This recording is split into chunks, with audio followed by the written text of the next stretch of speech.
Welcome to Penrose Learning, where we make understanding easy. You start by choosing the exact cells you need in Excel. That choice controls what updates later. Once the range is copied, go into Word and pick the insertion point.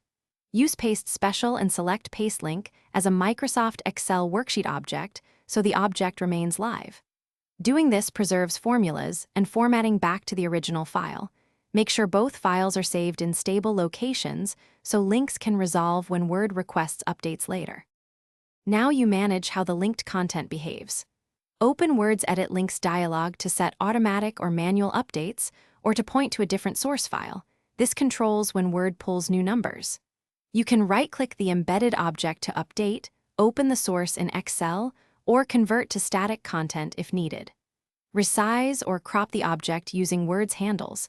Resizing does not sever the link, but avoid copying formatted screenshots, which would create a static image instead of live data.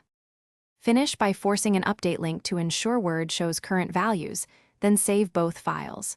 When you share the document, include the original Excel file or break links intentionally so recipients see consistent content. If links fail, use Edit Links to change the source path or re-establish the link.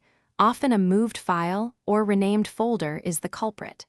If automatic updates still fail, open the source Excel file before opening Word to allow the live connection to re-establish. Thanks for watching. If this was helpful, leave a like and consider subscribing. See you next time.